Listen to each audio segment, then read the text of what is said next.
Live, back in action, attacking your speakers from the field to the bleachers. This is the Power 32 podcast with my main man, rocking and rolling like he always is, Mr. Primetime 313, David Dale in the house. I am the sports prophet, ready for another hour of power. We got the NFL talk, the discussions, the debates, the comment sections, which we love to hear from you guys. Hey, if you like what you hear, subscribe, hit the like button. Tell your friends about us. If you don't have friends, go out and make some friends. Listen to Power 32 together. It'll be a beautiful thing, a beautiful start to a relationship. Kind of like the way that me and Prime got off to it. How's it going, my brother? Right, it's going all right. Yeah, it's a perfect way to bond. You know, you can sit around and go to Texas Roadhouse or something like that, and you just spend your entire first date or whatever talking about the Power 32 podcast. We appreciate it's a good time. It's a damn good time, I'll tell you. There's no doubt. It's aces. Your girl is definitely going to love you if you talk Power 32. There's no question about it. You're going to score. You're scoring big time. Right? Points are going on the board, baby. All right. What's that? What is that one guy, baseball announcer? He put it on the board. Yeah. Yes. He's for the Cubs or something like that. But yeah, great to be here, man. Great to everybody, like I say, follow, subscribe. We appreciate everybody that's here and everybody that's gonna be here. So welcome to the Hour of Power, the Power 32 podcast. And as always, we lead off with the question, how's the weather down there in Florida? Exactly. And the weather has gotten a hell of a lot better, my brother. It was just kind of a little cruddy, cloudy days, every day. But now the sun is shining. I haven't seen a cloud in the sky in the past couple of days. I got myself a little tan over here. I don't know if you could tell, but I'm trying to get this complexion. You're almost my complexion, man. Yeah. I'm trying to get there, bro. I'm trying to get there. I'm trying to look my best. I got the haircut going, so we'll see. It's funny. My father plays matchmaker, so he tried to hook me up with this girl, or whatever. I saw her picture. I'm like, oh, she's pretty. She saw a picture of me. She's like, yeah, give me the phone number, whatever, this and that and the other thing. So I'm like, yeah, let me look good just in case we do FaceTime. I didn't know we were gonna talk today. First time out of nowhere, but I don't like being set up. It's the weirdest thing. First of all, she don't even live here. I'm like, what are you talking about? Where does she live?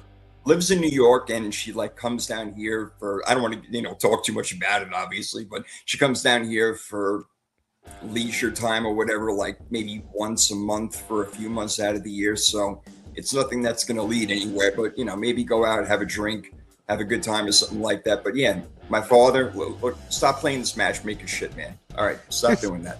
Leave it to your son. I got it taken care of, baby. It's all right. That's funny. I know what I'm doing, just like you know what you're doing usually when it comes to NFL trivia, and that's, of course, what we're starting out with today. But to let you know today's lineup, we got a lot more than what I'm about to say, but we're going to talk some NFL draft preparation a little bit later. Teams from 2024 to get back to the playoffs, we'll touch on that. Should we send pro football players to the Olympics? And I want to go into quarterbacks drafted going back 10 years in the first round, and we're going to see if they hit or miss. We got plenty more. We got big deal, no deal. Prime's guide. He's got a few more things up his sleeve for you, but let's get it going. NFL trivia. Are you ready, my friend? I am ready. I'm 0 for my last 5, man. I need what's the Detroit football team? What's their nickname? It's all good. All right, let's see if we can get one over here. I got confidence in you, my friend. I feel like you can do it. All right. Which two players in NFL history have rushed for 3 touchdowns in one Super Bowl? The only hint that you get is that one was a quarterback and the other, yes, of course, was a running back. So 2 players, one a quarterback, one a running back, have rushed for 3 touchdowns in one Super Bowl. Can you name those 2 players? See if the chat wants to get in on this, see if they want to get this right. No cheating out there. 3 touchdowns in one Super Bowl rushing. That's an interesting. So one quarterback did it and one running back did it. That's an interesting question. One recent, one not so recent. The quarterback you'll get if you think about it for a second. Not many out there that can possibly do it, that can actually rush for 3 touchdowns in one Super Bowl. But it's been a quarterback that's been to a couple of Super Bowls that made it happen. I'm gonna go Jalen Hurts. Yep, that's one of them. And for the running back, you got to figure that this guy was probably an MVP if he ran for 3 touchdowns. Yeah, was that well, no, because I was gonna say Kenneth Walker, but they didn't do a whole lot of scoring in that game. He didn't even score in that game. No, he didn't actually. That's interesting. I wonder how many MVPs, how many guys won MVPs that didn't score a touchdown. Offensive players anyway. Right. I don't know. I'm gonna go. It's one of two guys I'm thinking. Maybe Terrell Davis. Yeah, man. There you go. Second guess yourself. That's it. No, I was going to say Timmy Smith, but Timmy Smith did the 236 yards or something like that. Yeah, I don't think he scored. Yeah. Nice job, man. Brother. I needed that one. I need to get back on track. Now the confidence level is getting back.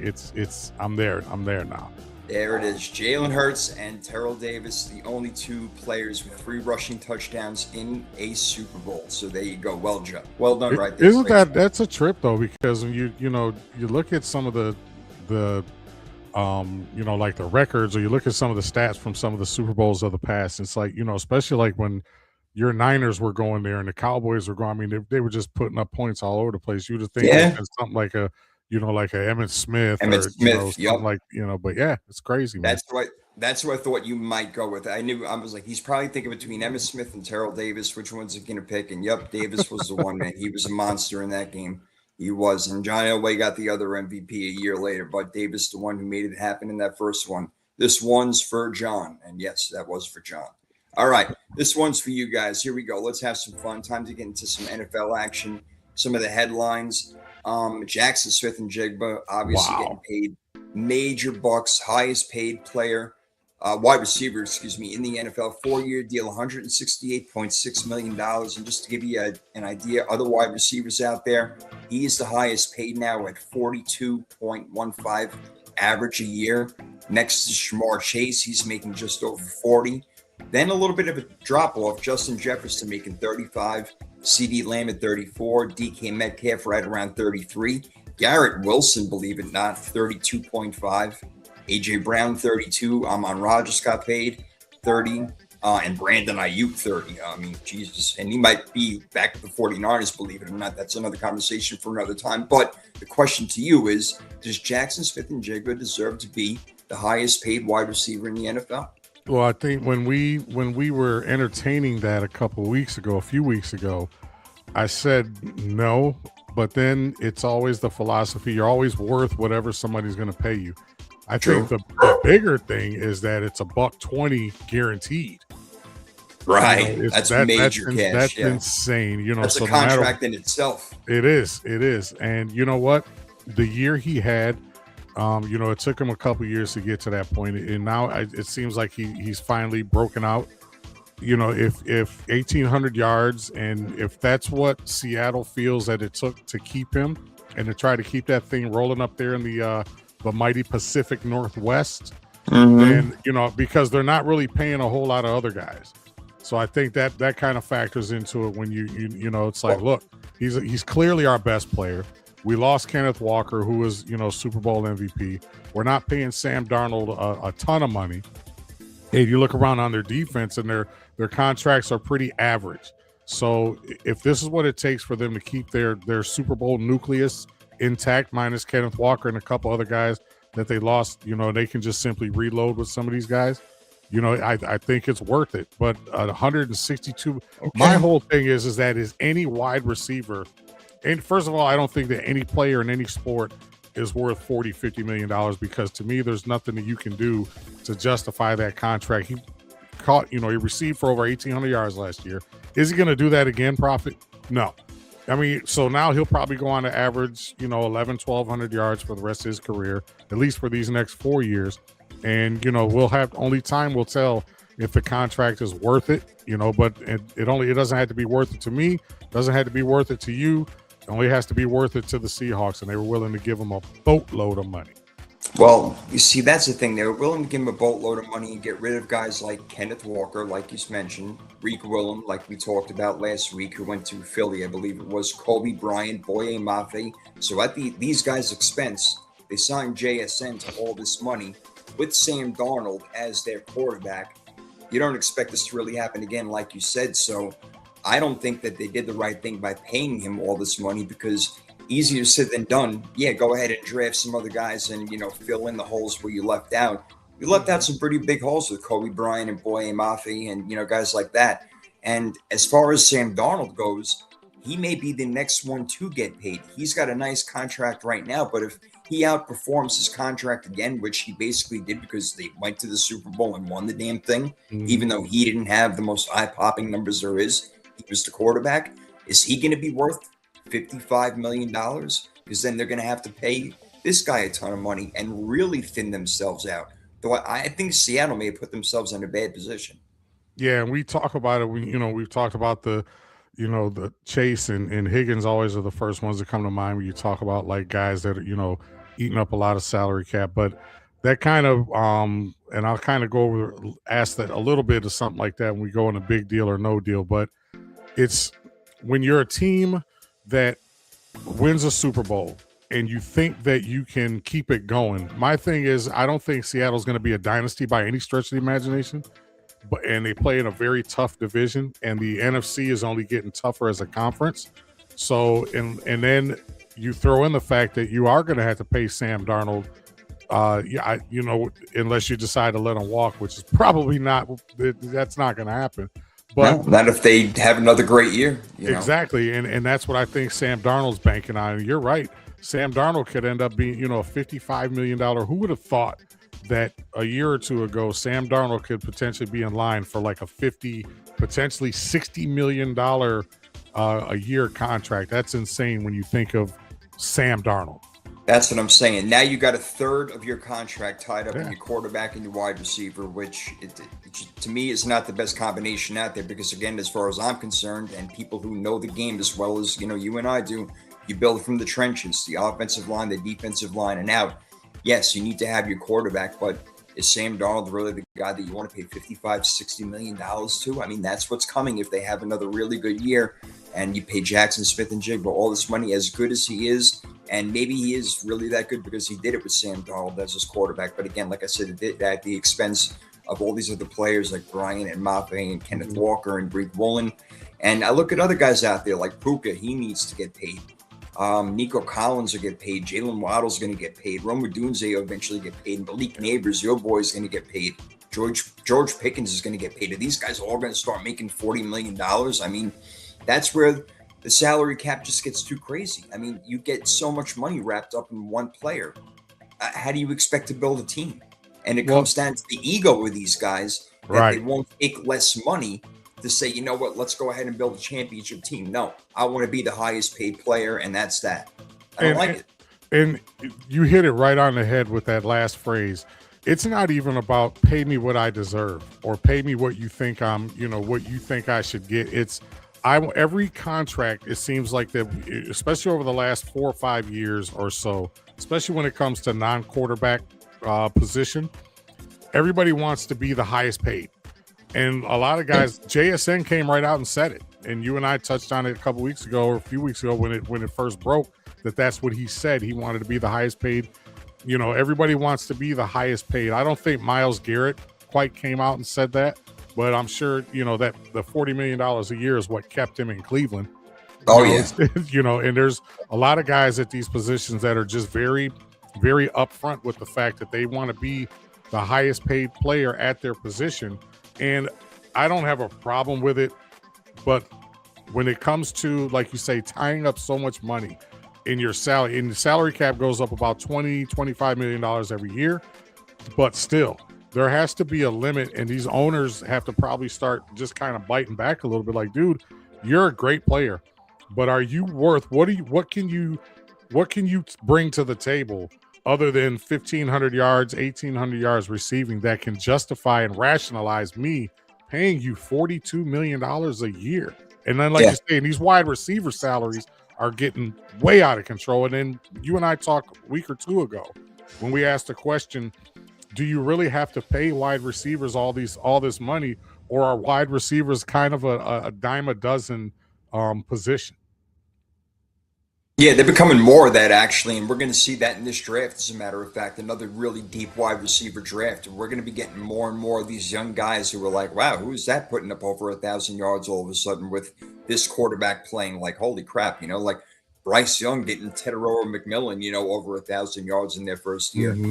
These guys are going to come out and play. There's no doubt. So why spend all the money? I'd rather draft young and make sure you build from the inside out, like we were talking about before. So.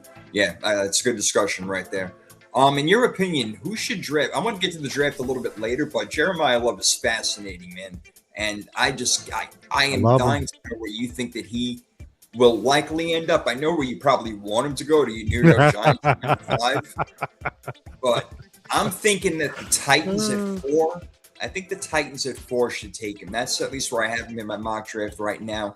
I know that they need a lot more work to be done. There's no doubt. But when there's a player like that on the board and you have a young quarterback and, they have a decent offensive line, yes, they got to work on it. There's no question. But they brought in new coaching with, Robert Saleh, Brian Daboll. I'll talk a little bit more about the Titans later, but not to get too deep into it right now. But damn, man, I think Jeremiah Love would really help out that team because he can catch the ball out of the backfield. He's a serious runner. To me, he's like Adrian Peterson, who can catch the ball. Here, let me say first and foremost, I played college football 26 over the weekend, and it was a rivalry game, and I'm trying to build up my trophy case. And for those people that play the game, know exactly what I'm talking about. So it was Notre Dame and Stanford. And I will put the pictures on Twitter as proof. He had 435, and I was only playing 8-minute quarters. I was playing on All-American difficulty level, which is one step below Heisman. Had 425 yards rushing and 526 yards receiving. I basically just said here. Oh my God! Oh, it was, and like I said, I have proof. I have the pictures. I have the screenshots. But yeah. He clearly, to me, is the best player on the video game, and but as far as in real life, I don't think the Giants will draft him simply because Scatterboo, and I think they're kind of happy with the combination of Tyrone Tracy and Cam. Yeah, it's not a need for them, not a big need for the Giants. But and then it's like, well, damn, did we catch lightning in a bottle twice? You drafted Saquon. Saquon was right there. We took him. Do we do it again with Jeremiah Love? The Giants have been known to do some surprise things before. Clearly, though, if I'm comparing Scatterboo, Tyrone Tracy, and Jeremiah Love, and if I wouldn't probably draft him, but I tell you what, it would be a decision that I would really, really have to wrestle with. You would have to really convince me as to why not to draft him. I love him. Yeah. I don't care if he's a Notre Dame guy, and I'm a Michigan fan. I don't care. Jeremiah Love is a bad dude, man. I watched like 7 or 8 Notre Dame games this year, and he didn't let me down in most of them that I watched. Over 1,300 yards, 18 touchdowns. Like you say, he had almost 300 yards receiving and a few receiving touchdowns. So he's the total package. And Tennessee probably, you need a running game. You got to, your coaching philosophy is going to emphasize on a running game. So if he's there, why not? Why not? I don't believe in the whole, you don't take a running back in the first round. You take the player that you think you need. It's going to help your team win. No doubt. I got you, man. Listen, and he can probably help a team win right away in that position at running back. Yes, you need an offensive line, but that explosiveness factor and the things that he can do is unbelievable. So that'll be interesting to see where he goes. What 2024 playoff teams will get back to the playoffs in 2026? So in 2025, the 2 AFC teams that missed the playoffs, let me ask you if either one of them will get back this year. Will the Kansas City Chiefs or the Baltimore Ravens or both get back to the playoffs in 2026? I would put my money more on the Ravens. I'm still not convinced, Prophet, that Patrick Mahomes is going to be around for the first 4 or 5 games. And we asked a question last week: how many games do you give Patrick Mahomes missing? And how far does Kansas City go before they realize, this isn't going to be our year again? And you just kind of you said even bring Patrick Mahomes along slowly. Let him, 100%. If you have to let him sit the entire season, because you're not going to win a Super Bowl next year, regardless of whether he comes back or not. Not happening. And if you're, let's say he misses first 5-6 games, you go 2-4 in those games. I mean, is it too far gone already? Is the season already gone by the time he comes back? I don't think they're going to make the playoffs. I really don't. I think I'd head more towards Baltimore. Baltimore, I got you. Yeah, I would tend to agree with you probably. You think Baltimore is going to get their stuff together, adding Trey Hendrickson this year. Bye-bye John Harbaugh. In comes Jesse Minter. Let's see what he can do with the defense. In the NFC, there are 4 teams that were in the playoffs in 2024, missed 2025. Can they get back in 2026, starting with your Detroit Lions? Do they have what it takes? As much as I want to say yes, there's a small part of me that wants to say no. And simply because of how much better, let's just do a real quick better than. So are you better than the Rams? No. Niners? No. Seahawks? No. Are you better than the Eagles? No. You can make an argument that you're not better than the Bears from a total roster standpoint. So that puts you, that's 5 teams better than you already. In theory, Minnesota beat you twice, so that makes them better than you. So that drops you to 6. Had a better record. Green Bay is finished ahead of you in the division, so that's 7. There's only 7 teams that go to the playoffs. True. So unless something happens, if Minnesota or Chicago take a step back, Green Bay takes a step back, because I don't see those other 4 teams taking a step back too much, so that would eliminate them from the playoffs. I would almost, I'm going to go right as of right now. I'm going to say no. Yeah, I wonder if their window has totally closed, man. That would really suck. I know there's a lot of people around America that started cheering for those Detroit Lions back 3 years ago, but they've started to fall short, man. All right, you mentioned Minnesota. What about them now with Kyler Murray as their presumptive new starting quarterback? Will they get back to the playoffs in 2026? I would say yes. And that division will probably end up being the toughest. That division's probably going to come down to the last 2 weeks of the season. We talked about the possibilities if Kyler Murray went to Minnesota. If they went 9-8 with J.J. McCarthy as their quarterback, now you bring in a guy who has athleticism, who has a big arm, who has, some type of cachet. And by the way, DeAndre Hopkins was kind of talking about him, talking him up pretty well. Yeah, in the interview. I think he's just trying to land a job at this point because he really is, man. I think that he needs to just hang those big ass cleats up, man. That's it. But yeah, I think I give Minnesota, I give them a better. I won't guarantee, but I give them better than a 50% chance of making the playoffs right now. Gun to my head, I'd say yes. Yeah, I think they got a really good chance. They got a really good coaching staff, no doubt. All right, let's keep it going. 2 more teams. The Tampa Bay Buccaneers, they missed out on winning the division and going to the playoffs. So their best chance is probably winning that division. As you mentioned, the NFC is pretty deep. And the Bucs, they got to contend with Carolina. The Saints are getting better right now. You don't know what you're going to get out of Atlanta because Tua is going to start. So what do you think about Tampa? Yeah, I think Tampa goes to the playoffs simply by virtue of winning the division. I think Carolina, they caught a lot of breaks last year in order for them to win the division and get into the playoffs. Came down to a couple of things at the end of the season. I don't think they're going to get that same luck again. I think Tampa Bay will get it together. You and I talked about this during the season, probably after like week 12, 13, maybe even sooner. Baker looked tired because he was carrying that entire offense on his shoulders because of all the injuries. But now you have no Mike Evans. But you got Emeka Egbuka. You still got Chris Godwin. Still got Bucky Irving. You still got a really good offensive line. And you got you have a decent defense, even though Levante David retired today. That's right. Yeah, making it official. So, but yeah, just kind of by default, not through any, 15-2 type season, but simply somebody has to win that division. And I don't think it's going to be Atlanta, New Orleans, or your boy Tyler Shuck down there in New Orleans. So yeah, Tampa Bay goes by default. We'll see. That's a very interesting division, no doubt about it. All right, the very last one is the Washington Commanders, who are amazing. Beat your Lions. I know you have a little hate for them right there in that 2024 playoffs. Missed it last year. Jaden Daniels obviously out for most of the season. Can they come back and make some noise and become playoff contenders? No, simply because I think, like I just listed, I think there's too many other teams in the NFC that are better than them Even though you mentioned all those teams, one of those or two of those teams are going to fall off. Who they are, I don't know yet. But maybe it's Philly, maybe it's the 49ers, but a couple of these teams are going to fall off. And I kind of thought about that, but are they going to fall off enough profit to where they don't make the playoffs? Yeah, that's a good question. So Seattle goes from winning a Super Bowl to, going to 11-6 and, making the playoffs but getting eliminated in the first round. You're right.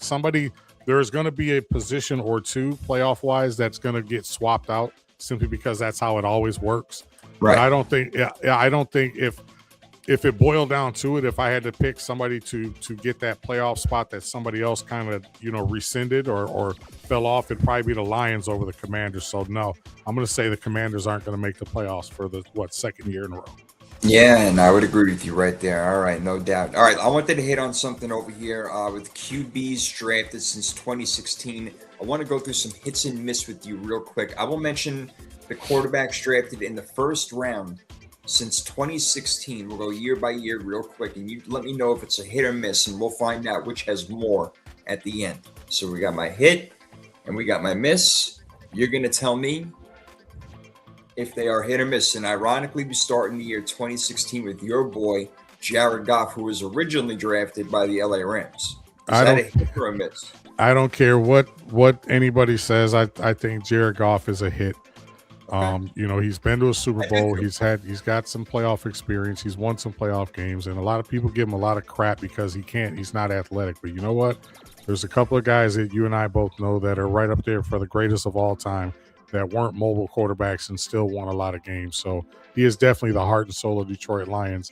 And to me, he's definitely a hit. I don't care what anybody. I'll fight you on that one. No doubt. I'm with you. That's a hit. Our next one is in that same year, 2016. He was drafted right after Goff, Carson Wentz. Wow. You talk about a guy that started off, just rocket fuel. Yeah, he was getting like Pete Rose to start off, man. I like that. And now there you go. For all the baseball fans out there. I liked him in college. And I didn't know he was going to come to the pros and kind of be on the, wasn't for his injury, he would have been the starting quarterback in the Super Bowl.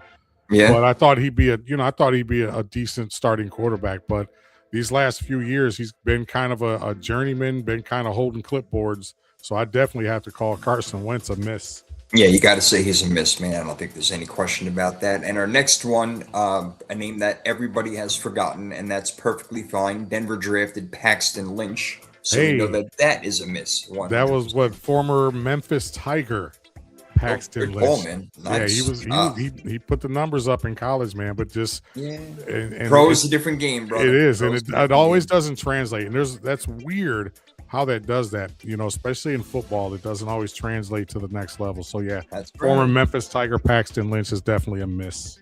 Yeah, we'll see a few more guys as we go down the list. All right, 2017, Mitch Trubisky. Got to be a miss, right? Gotta be. I like him, but not. He was drafted second overall, so yeah, and that's why you call him a miss, because it's like, all right, if he was drafted, fourth round, and kind of had the career that he had, especially, he had a decent career with the Bears, but yeah, they made a couple of playoff runs. I mean, they did. A lot of it was based on their defense and run game, but he was the quarterback, and for whatever it's worth, but he's definitely a miss. Yeah, he's a miss. He's a miss. Our next one is a guaranteed hit. We don't need to say anything about Patrick Mahomes in 2017. Next one, miss. Yeah, right. All right, and then the last one in 2017, drafted in the first round. Now, wow, Deshaun Watson started off great. I don't even want to go there. I was overall, here, if you're him, you're a hit. Because you got $230 million, pretty much all guaranteed. Got some money. And based on the stupidity of the Cleveland Browns, you're a hit as far as financially. But as far as playing on the field, he had those couple good years with Houston. But yeah, he's definitely a miss, man. Yes, he's a miss. There's no doubt about it. And yep, you know what? I feel like I'm playing a game of Battleship. Remember, B4 hit, E3 miss. There you go. Battleship. Showing my age a little bit there. But right, really, I know. What are you going to do?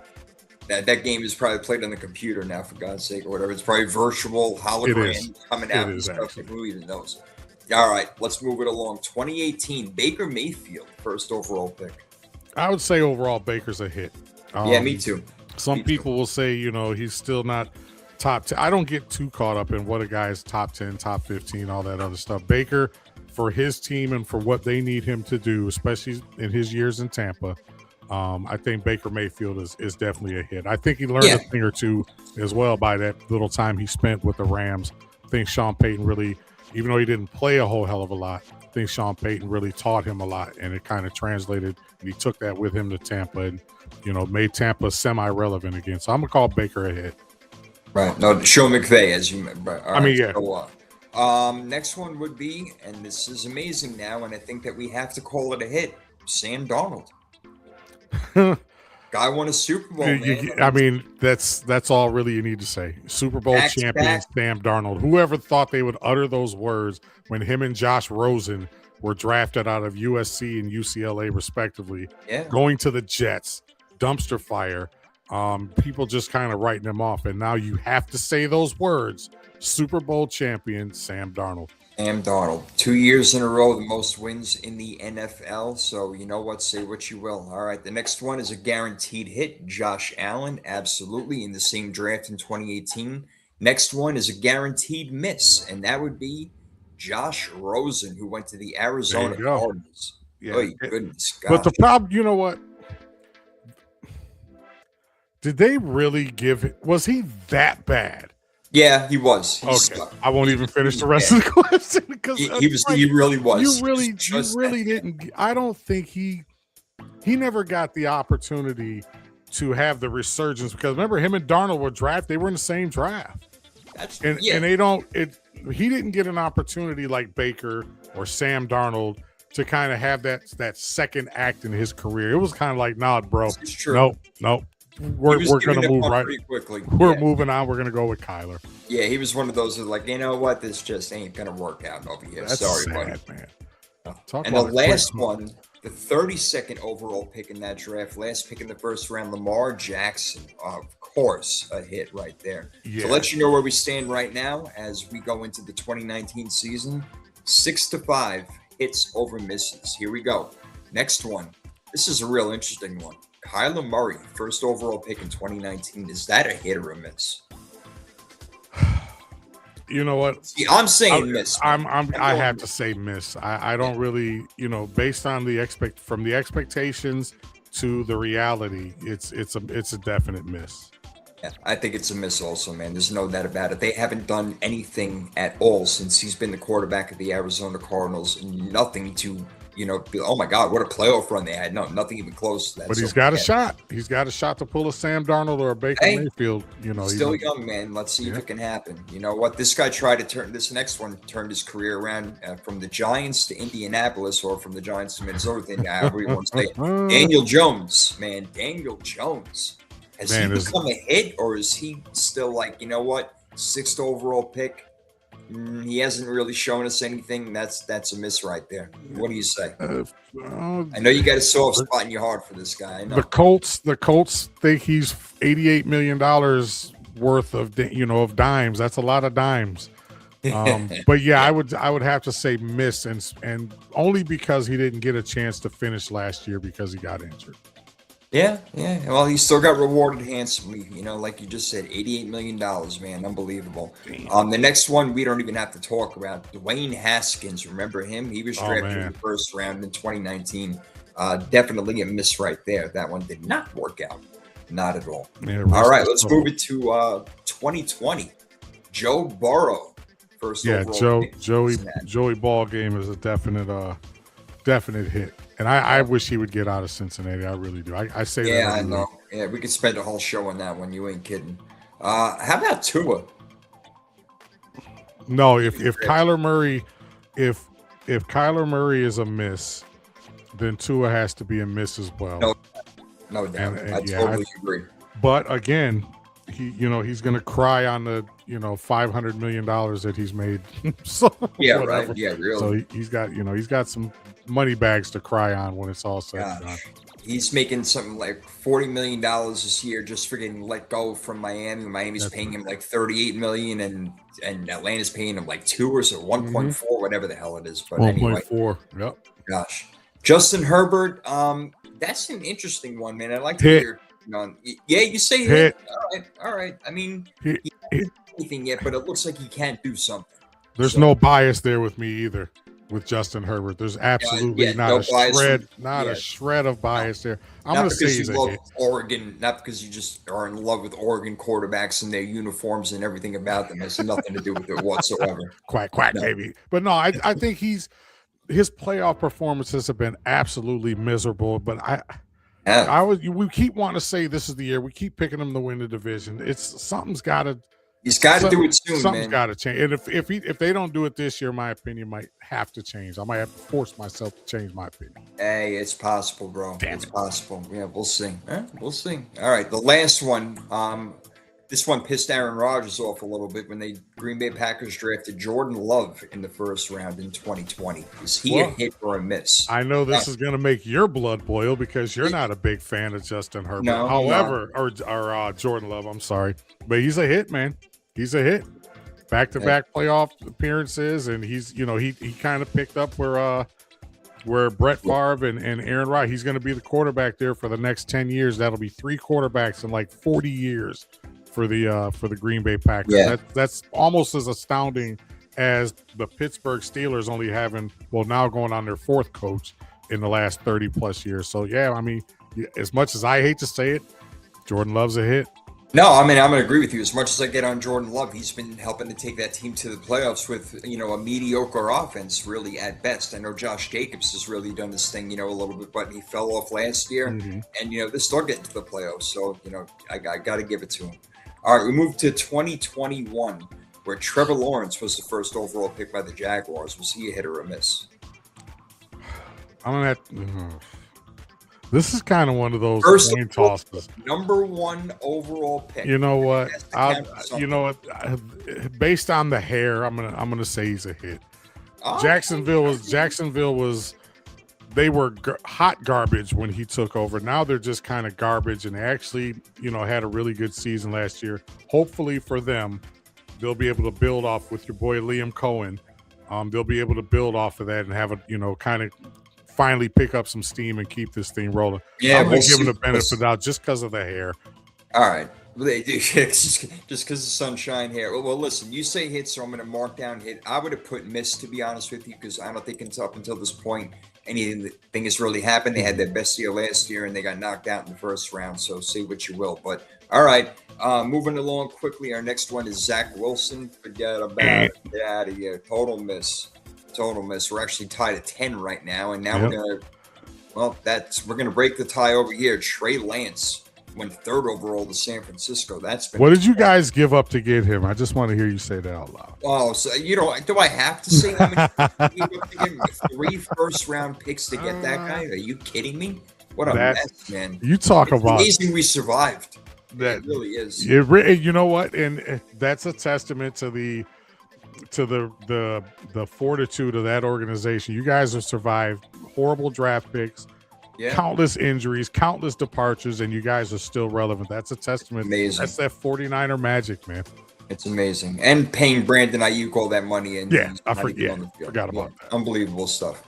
All right, move it along. Justin Fields. I mean, he's been a miss so far, man. There's no doubt about it. We were hoping good things for him. He's been given a couple of chances over here, but that's been a miss, Prime. Yeah, absolutely. You don't really have to even elaborate. He's on his 4th team now in 5 years? Yeah, it's getting crazy now. That's all. Go Buckeyes. Yeah. That's what you get for drafting a Buckeye. I love it. Michigan man. There you go. And this guy, Mac Jones over here, he's been a pretty good backup, but I know they went to the playoffs in his first year in New England. That was kind of a fabrication because now he's become a backup. I mean, he wasn't drafted number 1 overall, Prime. I think he was drafted 15th overall by the Patriots. But to me, that's still a miss, man. You're a first rounder. What do you think? Yeah, I think so. I think it's a miss. Just anytime you're a first round quarterback with, the expectations are always going to be high. And if you don't get it done, you end up on the list with Dwayne Haskins and, Josh Rosen. So unfortunately, yeah, right. Exactly. Unfortunately for him, this Jones, he belongs on this list. Yeah, I'm with you, man. All right, here we go. 2022, there was only one quarterback drafted in the first round, and that was a big swing and a miss. That was Kenny Pickett. Yeah, way to go, Steelers. Hometown kid, University of Pitt, guys wearing gloves. That should have been sign number one. Right. Actually, big time miss. Although I do, he'll spend the rest of his career as a backup. He'll have those flashes to where maybe somebody wants to pull a Malik Willis, and give him a bigger contract, whatever. But yeah, Kenny Pickett, all things being considered, he was a definite miss. Of course, no doubt about it. All right, as we go to the 2023 draft, Bryce Young finally got to the playoffs for the first time in, 3 years. So Bryce Young, number 1 overall pick out of Carolina. Hit or miss? You know what? And this is kind of contradicting myself. I'm going to call him a miss, even though I gave Trevor Lawrence a hit. Number 1, he doesn't have the hair that Trevor Lawrence has. And number 2, I don't think this is sustainable. I think they reached their peak, I think, last year, the Carolina Panthers. So I would call him a miss. All right, so they may be a team from the 2025 season to fall down in the 2026 season. All right, next one, a little bit of a different story. He's taken his team to the playoffs every year, and that would be the 2nd overall pick in 2023, C.J. Stroud, who went to the Houston Texans. Based on that, and yeah, he's another Buckeye. Based on that, you would have to say he's a hit. I would agree. But we both agree that we've seen less and less and less since that outstanding rookie season that he had. And I'm sure everybody in the chat and all the viewers out there would kind of agree that C.J. Stroud is the ultimate, leaving you wanting more. And you're like, okay, this is going to be the year. So okay, well, he still hasn't lived up to the, statistically, he hasn't lived up to what he was in his rookie year. But you still kind of got to give him a hit because the guy's been to the playoffs. Yeah, in the playoffs every year, no doubt. All right, next one, Anthony Richardson. Obviously, he's been a bust so far. We haven't seen anything yet that would make us think this guy's going to be a good quarterback. We go to 2024 where we had 6. This will be the last year, because we're not doing 2025 way too early on Cam Ward and Jackson Dart to say if it's a hit or a miss yet. And it may still be too early on some of these quarterbacks, but we'll go through 2024.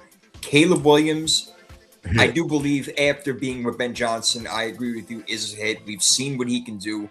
He is that quarterback from USC who can dominate and maybe be a top quarterback in this league one day. We'll see. So I agree with you. He's a hit. Jaden Daniels, we only seen that 1 year of, but it was an amazing year for a rookie, no doubt about it. What do you think of Jaden Daniels, hit or miss? I'm going to say miss, but I'm going to put an asterisk by that simply because he had an injury-riddled second season. So this season right here will tell kind of, what trajectory is he going to, is he still going to be on the upswing or is he going to trend down? So it's, right now it's a miss though. Had a hell of a first year, but so far, all right, we'll see. Okay, we are really close in this one. All right, we got a few quarterbacks to go. Drake May took his team to a Super Bowl this year. Man, he's finally a hit. He's finally the hit that everybody thought he would be. And like you say, you go to the Super Bowl. A lot of that probably had to do with Mike Vrabel's coaching, but he was the quarterback of that team, and he put up some really, really good numbers. He was in the running for MVP, so that's right. Definite hit right there. Right. He was running in the MVP on the New England Patriots, who you couldn't name their wide receivers. They're running. I mean, we can obviously, but your average Joe can't. So there you go. Drake May, good job. Michael Penix Jr. No, absolutely. He's a miss. Definite miss so far. 4-8 as a starter. I think we haven't seen anything out of him to indicate that he's going to be a really good starting quarterback, and he's not even going to be starting this year. It's going to be Tua because he's hurt. And we'll see what happens. Next up, J.J. McCarthy. Definite miss so far. Horrible year last year. Got to show us something better. Give him some more time, though. We'll see. And our last one, Prime, is Bo Nix. What do you think about him? I think Bo Nix is a hit. And again, there's no bias there. Absolutely no bias there on my behalf. So yeah, Bo Nix definitely, and this will be it's the ultimate what if, What if Bo Nix was healthy in that, in the playoffs last year? Yeah, man. I don't even think there's a what if. I think if he was, I think there's a no-brainer that they would have won that game, to be honest with you. That defense was dominant, and they would have put up more points with the Knicks, and now they're getting help with Jalen Waddle coming in this year. Watch out for Denver. All right, so Prime, from 2016 to 2024, because we're not going to do 2025, so the last 9 years, we have 14 hits and 19 misses in the first round of quarterbacks being drafted. So more misses than hits. Actually, more hits than I thought there would be. Mm-hmm. And maybe we gave a couple of guys a little bit of leeway, a little leniency on this or whatever, but there are more misses, which I did expect as far as drafting a quarterback in the first round. It's really hard to do. And that's why you find gems sometimes in the 4th and 6th round. Yeah, and if you do the math, that's 33 total quarterbacks, and so 14 or 33, you probably do the math, and it's probably about 40% or so. I do have a calculator in front of me, but I'm not going to use it right now. Yeah. Put down your T82 15, right, 15 of 30 would be 50%. You just kind of break the numbers away a little bit there. So it's probably 40-ish, 38%, something like that. And it just goes to show that no matter how highly you're drafted or how highly you're touted coming out of college, you're not guaranteed, only 40%, 35, 40% of the guys actually hit. And of those guys that hit, you still have, like you say, we gave Baker Mayfield the benefit of the doubt. We gave Trevor Lawrence. Did you pick him too as a hit? I said he was a miss so far. Okay, yeah, so, the benefit of the doubt. Justin Herbert. Because you said hit.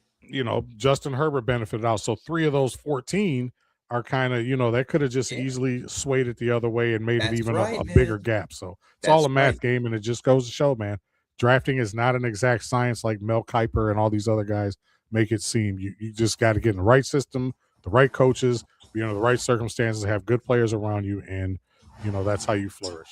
Well done, man. Well said. I love it right there. Excellent job. All right. Beautiful stuff. All right. We got more to do over here as we roll on. Power 32, kicking your ass, man. Doing it fast. Rocking and rolling.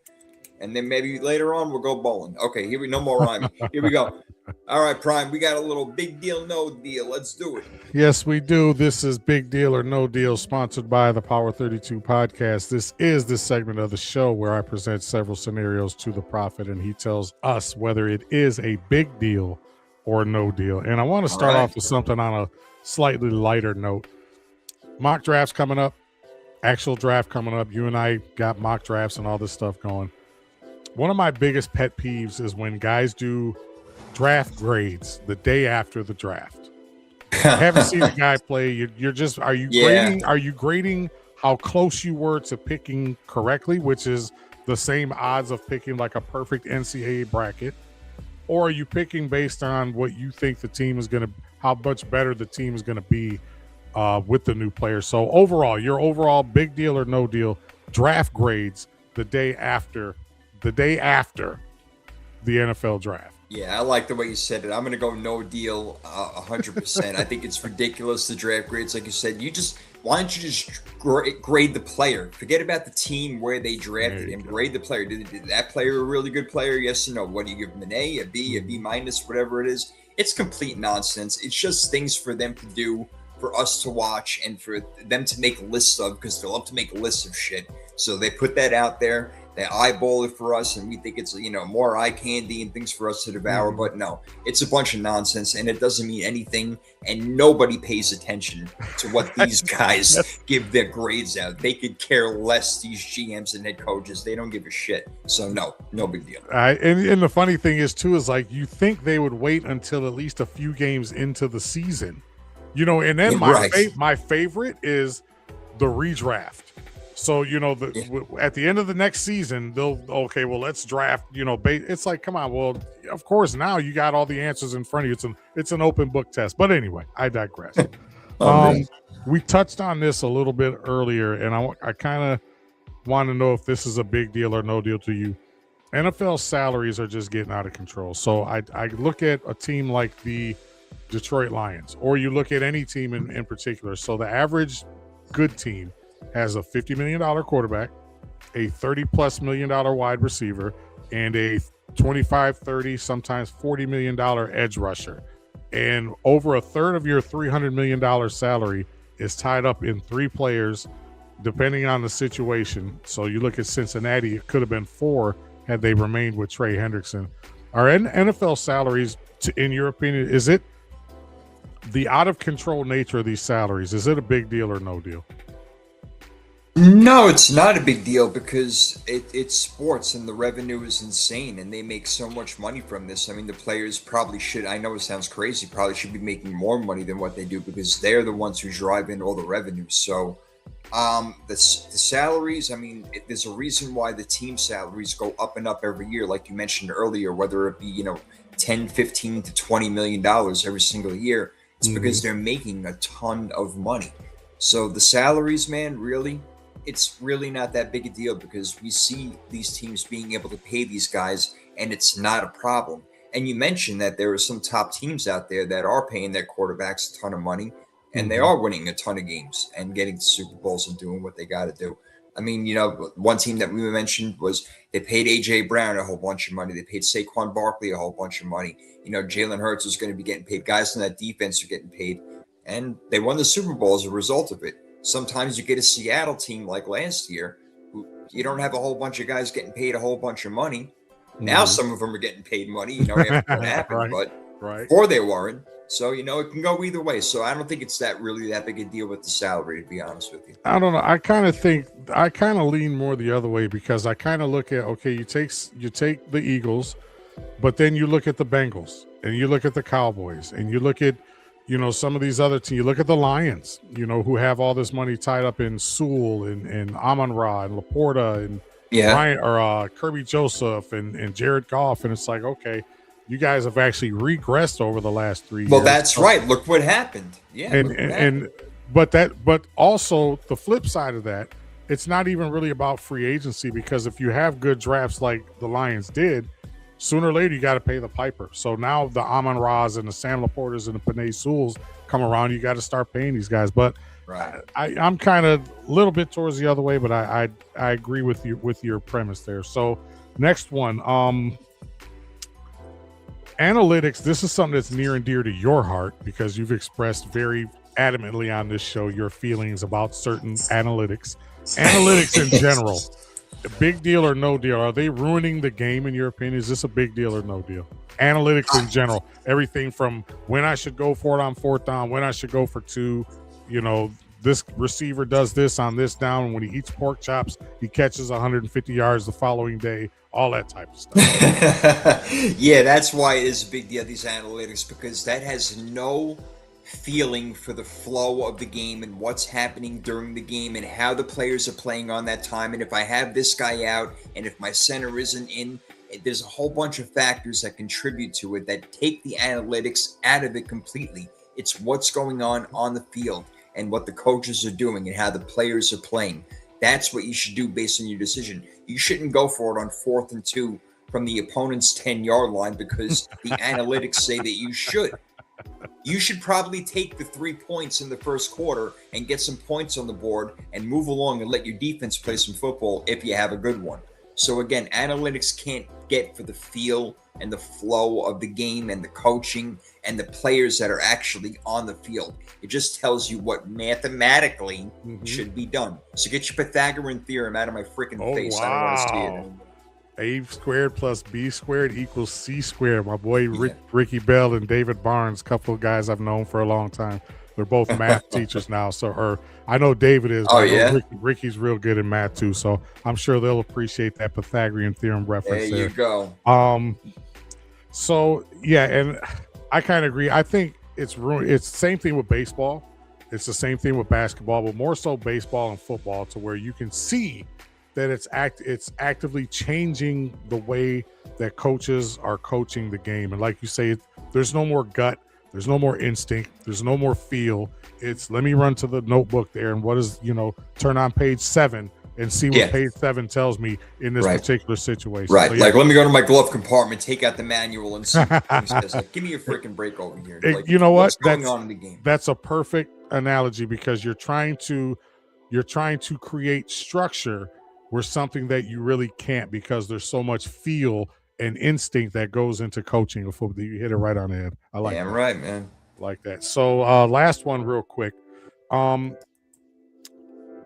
bring this one up because opening day for the New York Yankees and the San Francisco Giants, two teams that have playoff and World Series aspirations.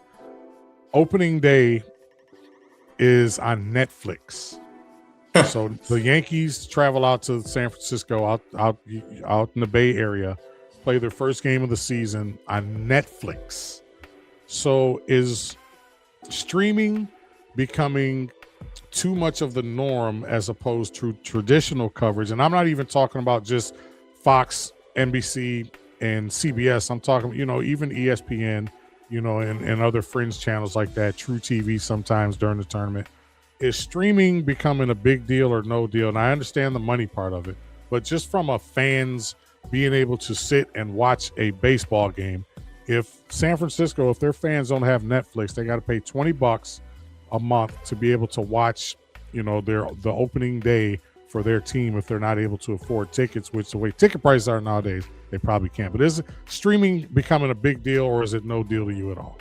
Yeah, I think it's a huge deal. It's a very big deal, no doubt about it. And I have most of these streaming outlets, to be honest with you. I have like the Netflix and Peacock and, As do I. Amazon, all that other stuff. I mean, but it still pisses me off that I even have to go to that crap to watch the game.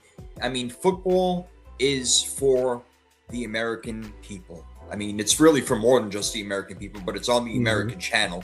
And back in the day, it was on Channel 2 and Channel 4, and that was it. And that's what we're watching. Freaking game over. That's it. Done deal.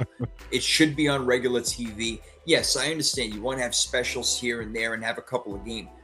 But really, honestly, I think it really does hurt the game, because why should somebody go out and get Amazon if they are not into a whole bunch of movies just to watch football games on Thursday night? I mean, to me, that's a bunch of crap. Which are usually bad football games, by the way. Not to cut you off, but you're usually bad football games. But yeah, right. But everybody still wants to watch them. We all want to watch them, right? Regardless of who's playing and what's going on, we want to watch because it's football and it's on. And now we have to go to Amazon to do it. If you're not a movie dude, but you love your football, now you're in a freaking jam. You have to go get Amazon just to watch every Thursday once a week. Bullshit. Don't like it. So streaming is definitely a big deal. Yeah, I agree with you 100%. And one of the things that I enjoy, and even with cable, is when you're sitting there on a college football Saturday, and I know you're not a huge college, but you can still relate. And I can, on Channel 2, 4, Channel 7, Channel 62, ESPN, ESPN Plus, Fox Sports, at any given time, I can, Big Ten Network, SEC, ACC Network, any given time, I could be watching and scrolling through 10 football games at one time. And I don't have to, I can just change the channel. I don't have to go in and out of a streaming service to do this. I'm not a big fan of, and I understand it's money. And like you say, they're hoping that it means more eyes on the product, but I'm still not a big fan of the whole stream. I think they're taking the fandom out of the game. It's bad enough I can't afford, people can't afford to go to an actual game. But now you're still finding ways to gouge them. You used to, like you say, 2, 4, 62, Channel 7 for Monday Night Football. Those were your options. And that's when it was cool to be a fan. Now they've taken the fandom out of the game and they've turned it into what we all knew it was going to be anyway.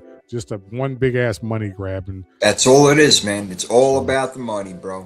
Good stuff. Good stuff as always, ladies and gentlemen. That was Big Deal or No Deal, sponsored by the Power 32 podcast. Great questions. All right. I want to run through the top 10 draft order real quick with you, because I know that you got something pretty interesting to end our show off with, and we're already at our hour mark. But, we talked about the Raiders a lot, and I know that Dan Orlovsky's trying to cause a whole bunch of trouble on ESPN by saying Ty Simpson is the best quarterback in the draft and he should go number one.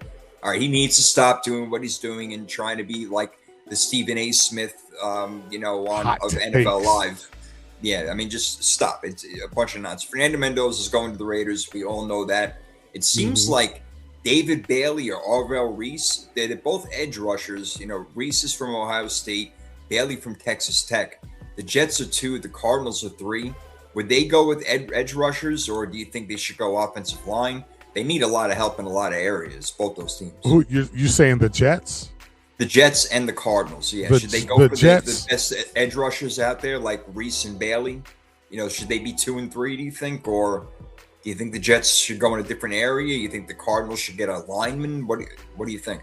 I think for all things being considered, I think the Jets should absolutely go defense because ironically enough, for Aaron Glenn to be the defensive wizard that everybody thought he was, the Jets defense was absolutely atrocious.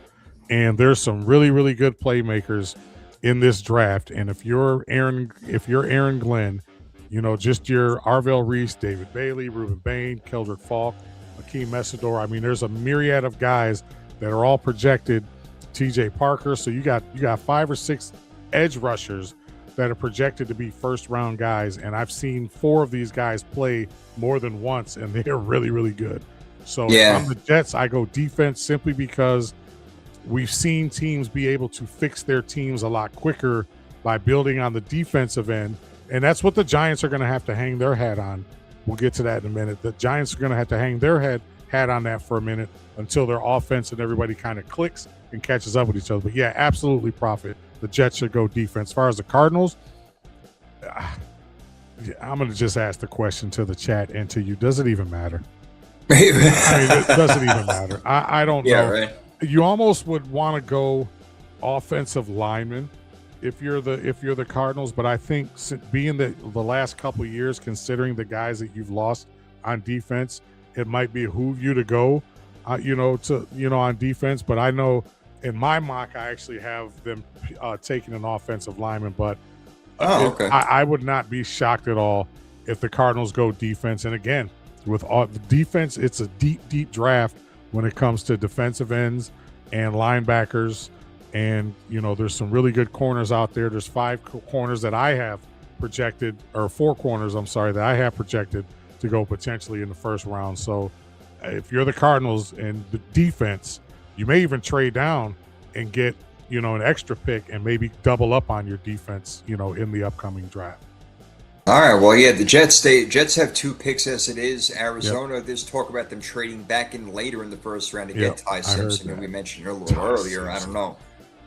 We talked about the Titans earlier. Jeremiah Love is a guy I think that may go over there, so I don't know if he gets to the Giants. If Love does go to the Titans, would you want your Giants to take Caleb Downs, safety from Ohio State, Carnell Tate, their wide receiver, another guy from Ohio State, Sonny Styles, beef up your line, or do you go after like this Francis Moa guy? I can't pronounce his last name for Miami. Here's what if I'm the Giants, I'm looking at the offense and I'm like, okay, we're actually building a little bit here. We did bring Evan Neal back, as far as offensive tackle, so they're, again, I've bagged on their offensive line for years and years and years. However, it might be the way to go. Well, think about this too, though, Prophet. John Harbaugh, who was probably his favorite player on defense? Kyle Hamilton. You mean when he was with the Kyle Ravens? Hamilton. Okay, Kyle Hamilton. Yeah. So Caleb Downs kind of puts you in that same mold to where you have a guy that can play all over the field. He's a good cover guy. He's physical. And unfortunately, I'm singing the praises of a Buckeye, but I watched way too many Ohio State games this year, and the guy is really, really good. Doesn't have all the stats, the interceptions and all that stuff, but he commands a presence out there on the field. He could be the Giants version of Kyle Hamilton. Me personally, I would either go offensive lineman or I'm taking Sonny Styles to add to Kayvon Thibodeau and Abdul Carter and Brian Burns and Dexter Lawrence. I'm going to just keep beefing up that defense with my first pick. But knowing the Giants the way that I do, they're probably going to end up going offensive line, which would not hurt my feelings at all. But the problem is that we've drafted offensive linemen in the first round multiple times over the last decade, and none of these guys pan out. So just keep building up the defense, especially when Jackson Dart can run. So he'll just let him run around there, run for his life, build up the defense, and win every game, 18-16. You are very, very passionate about your Giants, man. You can talk about them for days and days and days. I know you, brother, and I love it, man. I love it. So we'll see if they go to solidify the defense of Caleb Downs or get a Monroe Freeling or that guy from, Francis from the offensive tackle from Miami. I'm thinking maybe they should go O-line because they've been missing a lot on these guys, but I don't know. We'll see. I think the Browns, if Carnell Tate is still there, which he probably will be, I think they need to get a wide receiver in-house over there. You've got to start trying to get some offense in Cleveland because you know what you got with their defense. That they hit on defense with the Schlesinger kid, and you got Myles Garrett and so on and so forth. Get some offense in there, right? I agree with you 472.7%. However, and you kind of asked me this a little bit on a text exchange. I'm more of a Mekhi Lemon, even though Mekhi Lemon is barely 6 feet tall, but the guy is very, very explosive. I watch a couple, USC's in the Big Ten now, so I see more of those games than I actually care to. He's also averaging as a big play receiver, averages, about 14, 15 yards a catch. But there's a guy that I think is going to be a sneaky pick, and if Cleveland really wants to go the route of offense in the draft, you can probably go either KC Concepcion out of Texas A&M, another guy that's under 6 feet tall but very explosive, or you can go Denzel Boston out of Washington, and he kind of reminds me of Rome Odunze and Quentin Johnston, a couple of former Washington Husky wide receivers. He's big, 6'3.5". He had 11 touchdowns. He averages about 15 yards, 14 yards a catch. And I think he would fit perfectly in that offense. But yeah, Cleveland, there's multiple ways they can go. But yeah, I agree with you 100%, man. Offense. Yeah, they need to load up on offense in this draft, and then they need to hit on most of those picks without a doubt. And they got yes, they do. The Commanders, they can go a few different ways. I've been hearing Ruben Bain Jr., but I'm not sure about him. He's like the Tyrannosaurus Rex of this draft with the short little arms. I'm not sure. I've been hearing he might drop a little bit. I don't know. I mean, it's maybe a little concerning when the guy can't do the YMCA in the locker room. But I'm just saying. Ruben Bain Jr. I know he's a really good player, but are they going to make a big deal out of this short arm thing with this guy? You know what? I don't know. I think if I'm Washington, they're kind of in the same situation as the Browns. You almost would go offense here. You almost would take a Carnell Tate if he's available, or a Mekhi Lemon. What about a Kenyon Sadiq? Would they go after the tight end? That was the next name I was going to mention. I wonder where he went. Yeah, he went to. Exactly. Yeah, just. Oh, my dog just farted, man. Oh my God. You stinky bastard. What the hell did you eat? For real? Oh, that's funny. Oh my God, you must hate me right now or something. He wants my attention because that was just awful what he just did. Only on the Power 32. I saw his shadow earlier in the he was lurking around. I saw his shadow. Oh, yeah. He was always lurking. This guy, he wants to be on camera. That's his thing. He wants to be famous. But if I'm the Commanders, I'm probably looking to go offense. I think you're in the same situation as the Browns almost. You're not as bad as the Browns, but I think if you want to see Jaden Daniels get back to what we saw in his rookie season, you almost go offense. I actually have them picking I won't say the name right now, but I have them picking an edge rusher. But I would definitely, it would not hurt my feelings, and I would not be shocked at all if they either went edge rusher or wide receiver, because they're like I say, it's kind of similar to Cleveland. They need offense too. And if they really want to see where Jaden Daniels can go, you want to get him as many weapons as you can get him. That's why I think Sadiq is definitely an option right there. That's a possibility. Maybe a Jordan Tyson if they want to jump on him maybe a little bit earlier. But I got the Commanders taking Sonny Styles right now, the linebacker out of Ohio State. I think that he's just too good to pass up. And if he's still there, he can be a cornerstone of that organization for a long time, possibly. Let's go through the top 10 real quick over here. We're at number 8. I think the Saints, if they're serious about Tyler Shough and, they're bringing Travis Etienne, maybe you want to start building up your offensive line a little bit more. So those guys that we were talking about, Monroe Freeling, kid from Miami, Francis. Who else we got out there? Some big time. You got Spencer Fano from Utah, who's going to be I have him projected as a top 10 pick. Blake Miller's another one. Miller. Caden Proctor from Alabama. Caleb Lemieux, who's another big road grader from the University of Utah. They had really good bookend tackles out there. There's some really good offensive linemen out there. And yeah, if Tyler Shought's going to be your guy, you want to beef up your offensive line. However, you could, get a little bit better defensively. Your secondary isn't, as good as it could be. So you're looking at guys like Mansour Delaney from LSU, Jeremiah McCoy, Avian Terrell. There's a bunch of guys out there, options. But if you're gun to my head, where do the Saints go? I think they either go offensive line or wide receiver. Yeah. It could be wide receiver. We'll see. They only got Chris Olave over there, not so many other guys in the in-house. They could be your boy. They could pick your boy Sadiq.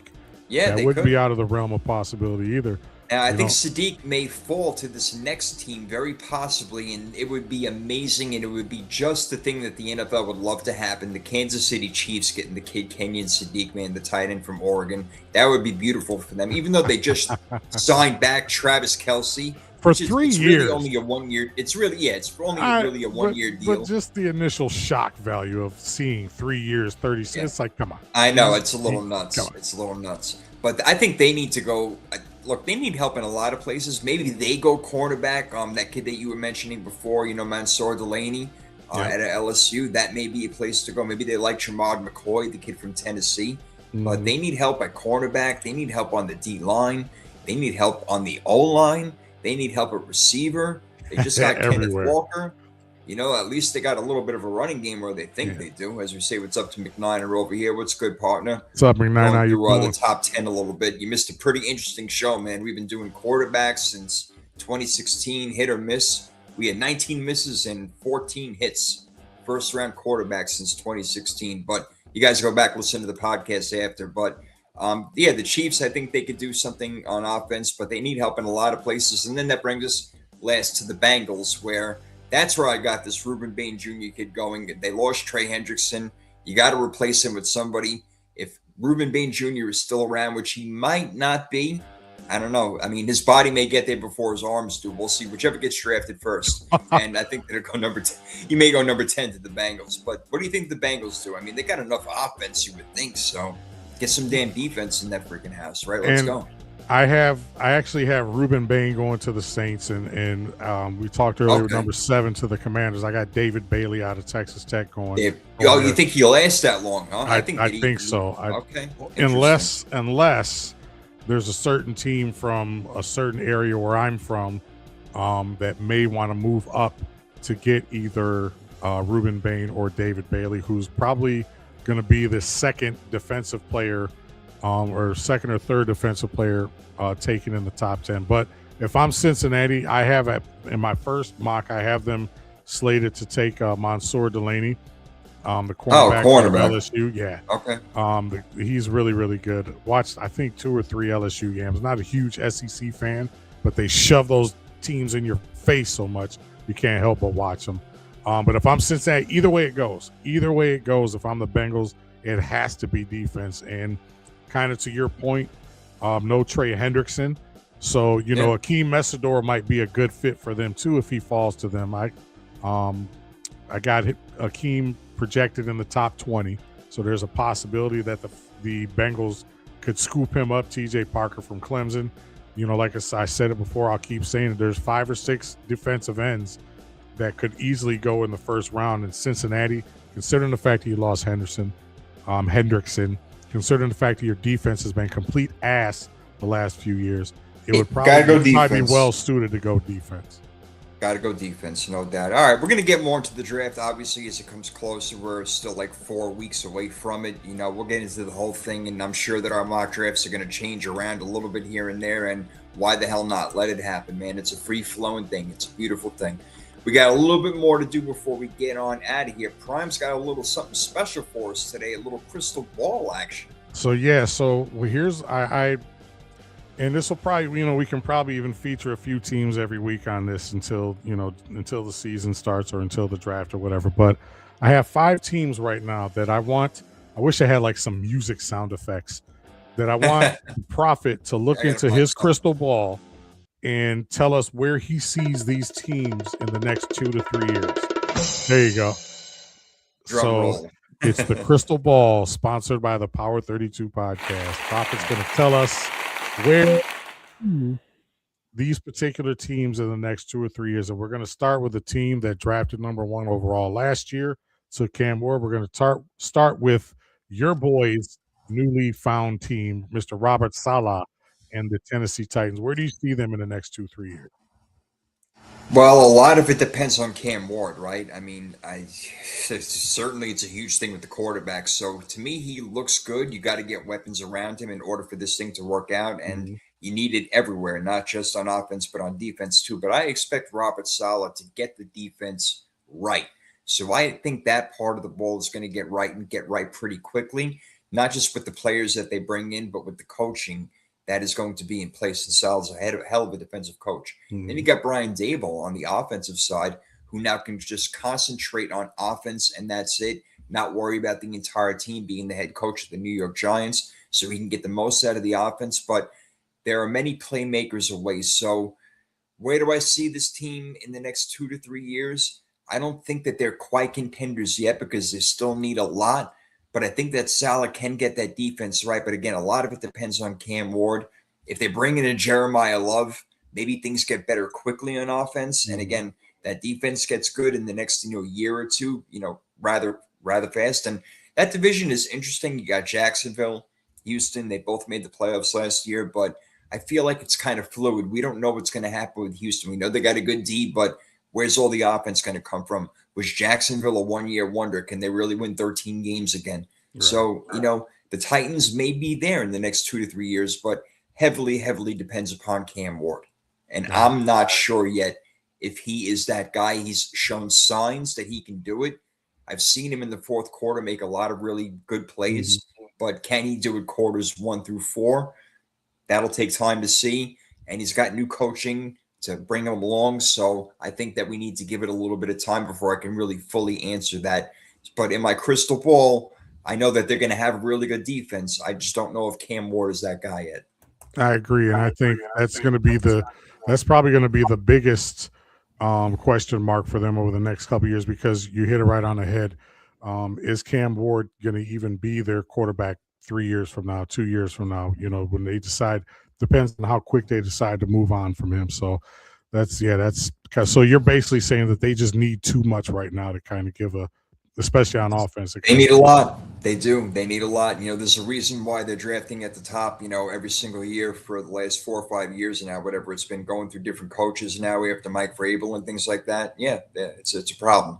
So good. The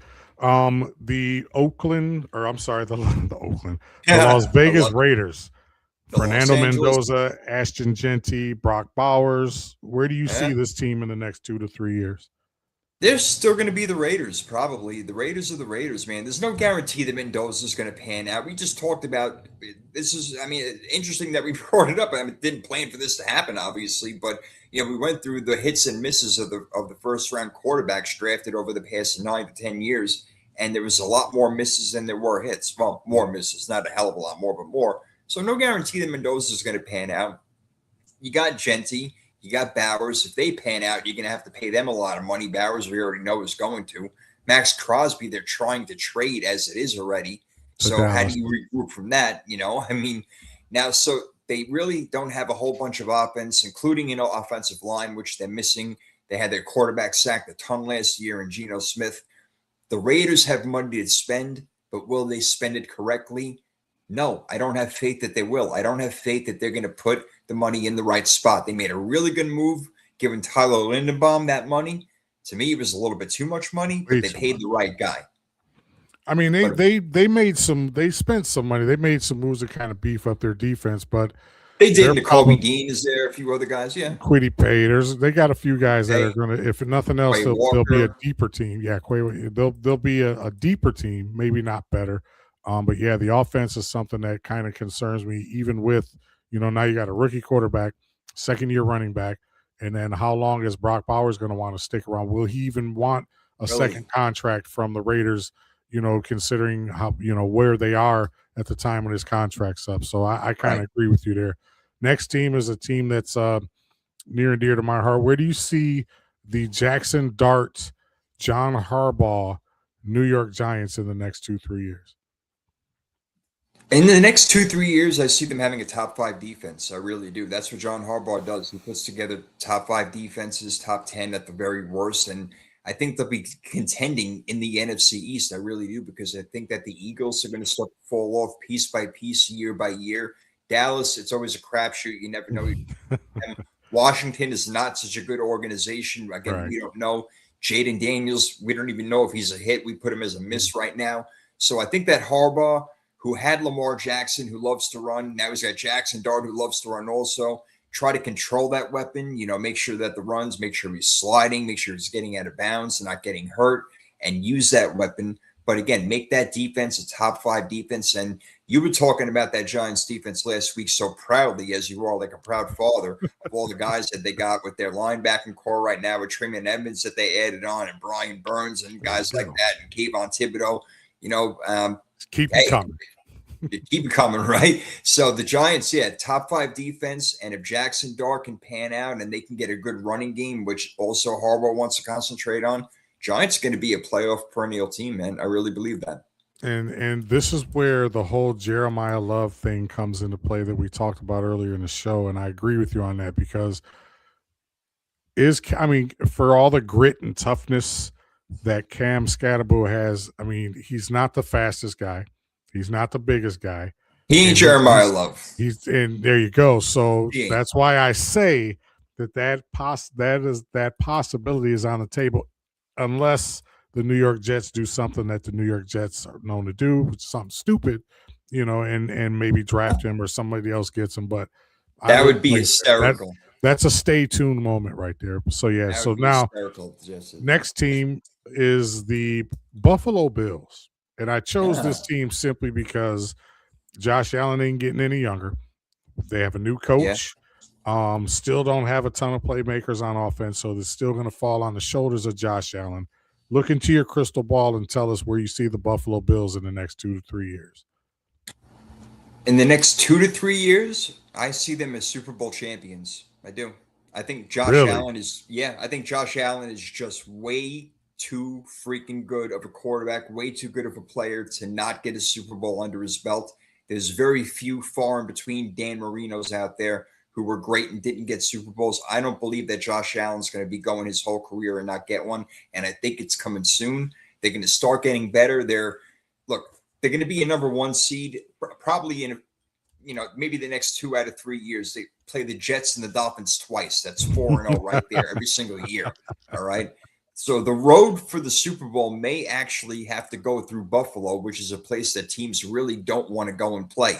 So if they can get that number one seed in the next 2 or 3 years, the road going through Buffalo, I see them as Super Bowl champions. Wow. That means to give a little bit away, if we do another fantasy league next year, I'm pretty sure everybody knows who my quarterback's going to be again. I'm putting it out there right now. I'm putting it out there right now. A lot of points last year. All right. He really did. So, all right. So Buffalo Bills with a ring. Well, I could see that. Mahomes is getting older, plus he's coming off an injury. We're still not sure about Justin Herbert. Bo Nix, that whole division are just going to cannibalize themselves. Bengals are a mess. The Bengals are a mess. Who knows what you're going to get with the Steelers?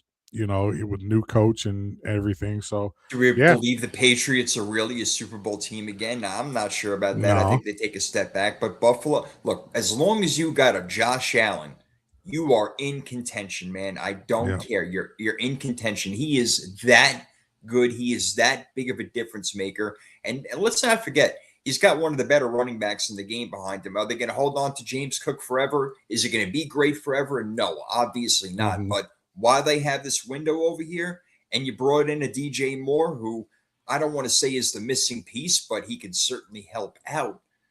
Maybe even 2026 is the year I see them as Super Bowl champions in the next 2 to 3 years, no doubt. And just to kind of elaborate on that real quick, we talked about earlier, the depth of the wide receivers in this upcoming draft. So it's not out of the realm of possibilities that the Buffalo Bills go ahead and select another wide receiver. So, I mean, to add to DJ Moore. So you still have I think they still have both Knox and Kincaid, if I'm not mistaken. So so the possibilities there. And I'm not going to argue with you on that. I think the AFC is a bit more wide open than a lot of people probably think. And the last one is another team that's kind of near and dear to my heart, and I'm not sure what the hell's going to happen. But the Motor City Kitties, the Detroit Football Lions, where do you see them? Because remember, Jared Goff's not a spring chicken. This team is getting they're actually the 4th or 5th youngest team in the league right as it sits right now. They signed up a bunch of guys to a bunch of one-year deals. Really didn't make that impact, and I'm not going to go on my tangent like I did last week with them. But where do you see the Detroit Lions in the next 2 to 3 years? Not only will they be looking for a new quarterback, like you just alluded to, but a new head coach as well. Oh, I was hoping you went there. Yeah, man, he's going to be gone. I'm sorry. I mean, they've already paid Amon-Ra. They got to pay Gibbs. They got to pay Hutch. I mean, they're going to thin out, like we talked about. A lot of money's going to be wrapped up into 3, maybe 4 players. And now we're not even talking about having a quarterback. And maybe you hit on one in the draft next year if you're lucky. We don't know that. But Dan Campbell, to me, is not a good enough X's and O's guy to work out the rest of this with lesser talent over the next few years. So I think he's going to be out. He'll be coaching a new team because he'll get that respect to coach another team at some point. But Jared Goff, he's going to be another player who's going to be now on the back end of his career on his 3rd team, all right, trying to make something happen by the time we get to 2 or 3 years down the road with the Detroit Lions. Wow. And I kind of agree because not necessarily, you mentioned the X's and O's with Dan Campbell, but as McNiner says, are we saying that the Lions are? Yeah, I think their teeth they've had a lot of their teeth knocked out. Yes, they have. So they're probably gumming kneecaps right now, not necessarily. Yeah, they're playing hockey in the off season. Exactly. Yeah. So not necessarily the X's and O's things. I just think the frustration, because there has been some reports up here that him and Brad Holmes, the general manager of the Lions, have not seen eye to eye on the way that the roster is being currently constructed. So would Dan Campbell leave out of frustration and just say, you know what, I'm going to just, try my luck somewhere else? If he were to leave, let's say after this season, he instantly becomes a top 3 coaching candidate behind Mike Tomlin and Sean McDermott. So it would be very interesting. This year is going to be a very interesting pins and needles kind of year for Lions fans. But yeah, I kind of agree with you on your crystal ball. So really good stuff as always, ladies and gentlemen. That was the crystal ball Prophet showed us what he sees in the next 2 to 3 years with the franchises that we mentioned. We might do this again next week with a few more franchises. Action to the show over here. I love it. The crystal ball. Didn't see it coming. You don't know what's going to happen, but you brought it, man. I love it, bro. Hey, an hour and a half today did not feel like it. This was like a breeze by it, bro. Had a lot of fun. A lot of different segments, man, that we got into. We got into the draft a little bit, got into that quarterback situation, talked about Darnold and Jackson Smith and Jigba and the Seattle Seahawks situation totally in general. That last topic that you had, that was awesome, that crystal ball, big deal, no deal as always. So great job, man. McNiner, always good to see you, bro. We appreciate you. Hope that you have a great show yourself, man. I know that you're always got your listeners, you got your people in there, and you always got the greatest background in the world with all that 49er gear that he's got there. So yes, sir.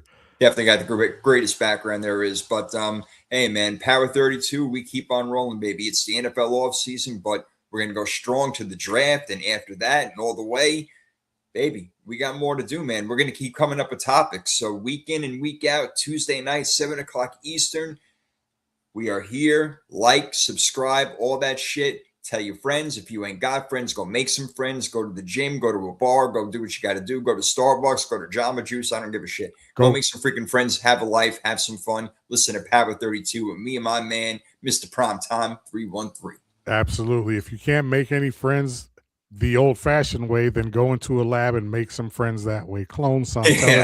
Tell your mom, tell your dad, tell your brother and sister, tell everybody about the Power 32 podcast live each and every Tuesday night here on YouTube. And we appreciate McNine. We appreciate everybody that chimes in. We appreciate all the viewers that we had this past week. Numbers were up kind of sky high a little bit for us. So that was kind of something, so encouraging. And we just keep, plugging along here on the Power 32. So make sure you like, follow, subscribe. Keep an eye on us on social media, and we will see you again here next Tuesday night at 7 p.m. Eastern time, as always, on the Power 32 podcast. The limited social media that we have, because we're so freaking old and out of touch. We don't even know what goes on Instagram, Face, or whatever. Now I sound like Nick Saban. All right, we're getting the hell out of here. Power 32. See you later. Peace. Peace.